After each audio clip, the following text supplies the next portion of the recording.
দুর্দান্ত স্বাদের মাছের এই রেসিপি দুপুরে গরম ভাতের সাথে অসাধারণ লাগবে।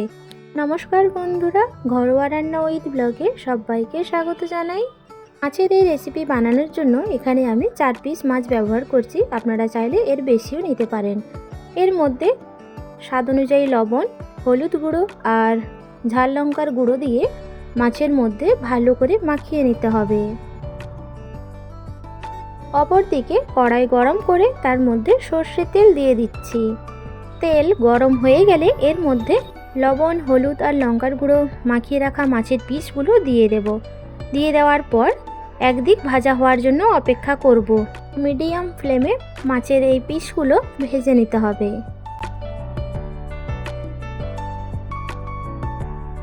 মাছগুলো ভাজা হয়ে গেলে তুলে নেব। আর ওই তেলের মধ্যেই দুটো আলু এইভাবে লম্বা লম্বা করে কেটে নিয়েছি, সেগুলো দিয়ে দিলাম। দিয়ে দেওয়ার পর ভালো করে নাড়াচাড়া করে নেব। লাল করে ভেজে নিতে হবে। আলুগুলো তুলে নেব।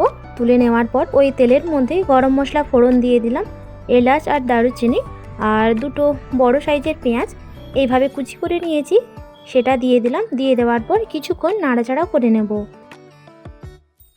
গ্যাসের ফ্লেমটাকে লো করে অপর দিকে একটা মশলা বানিয়ে নেব।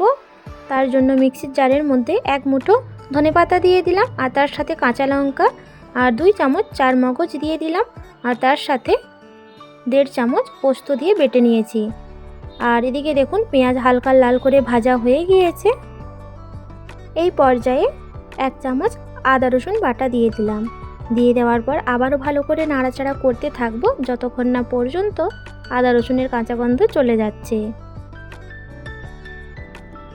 তলায় লেগে যাচ্ছিল, সেই জন্য অল্প জল দিয়ে আবারও ভালো করে নাড়াচাড়া করে নেব। ভালো করে নাড়াচাড়া করে নেওয়ার পর এর মধ্যে গুঁড়ো মশলা দিয়ে দেব। হলুদ গুঁড়ো, জিরের গুঁড়ো, কাশ্মীরি লঙ্কার গুঁড়ো, ধনে গুঁড়ো আর ঝাল লঙ্কার গুঁড়ো দিয়ে দেওয়ার পর ভালো করে নাড়াচাড়া করে নেব।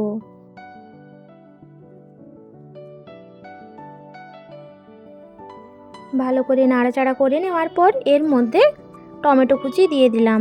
আর টমেটো কুচি দিয়ে দেওয়ার পর তার সাথে স্বাদ অনুযায়ী লবণ দিয়ে দিলাম। দিয়ে দেওয়ার পর আবারও ভালো করে সব কিছু মিশিয়ে নেব। কিছুক্ষণ এইভাবে মেশাতে থাকবো। এর মধ্যে অল্প জল দিলাম। জল দিয়ে মশলা ভালো করে কষিয়ে নিতে হবে যতক্ষণ না পর্যন্ত মশলা থেকে তেল আলাদা হয়ে আসছে। এখানে দেখুন খুব সুন্দরভাবে মশলা কষানো হয়ে গিয়েছে। এই পর্যায়ে ভেজে রাখা আলুর টুকরোগুলো দিয়ে দিলাম। দিয়ে আবারও ভালো করে নাড়াচাড়া করে নেব। এরপর এর মধ্যে মিক্সির জারের মধ্যে বেটে রাখা ধনেপাতার মিশ্রণ সেটা দিয়ে দিলাম। দিয়ে দেওয়ার পর আবারও ভালো করে নাড়াচাড়া করতে থাকব।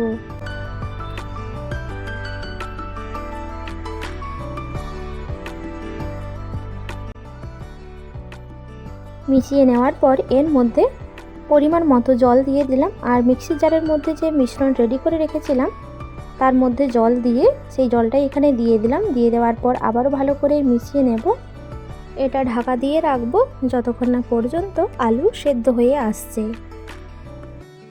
ঢাকনা সরিয়ে দেওয়ার পর আবারও ভালো করে নাড়াচাড়া করে নেব। এই পর্যায়ে আলু দেখে নেব যে সেদ্ধ হয়ে গেছে কিনা।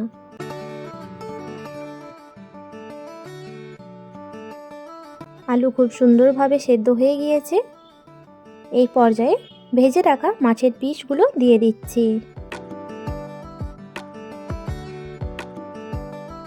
মাছের পিসগুলো দিয়ে দেওয়ার পর আবারও ভালো করে মিশিয়ে নেব। 2 মিনিট মাছগুলো ঝোলের মধ্যে ফুটিয়ে নেব। ফুটিয়ে নেওয়ার পর গ্যাসের ফ্লেম অফ করে দেব। পরিবেশনের জন্য একদম রেডি। দুপুরে গরম গরম ভাতের সাথে পরিবেশন করুন, অসাধারণ লাগবে। আমার এই রেসিপি আপনাদের ভালো লাগলে অবশ্যই একটা লাইক দিয়ে কমেন্টে জানাবেন। আজ তাহলে এই পর্যন্ত, দেখা হবে নতুন একটা রেসিপি নিয়ে। সবাই ভালো থাকবেন, সুস্থ থাকবেন।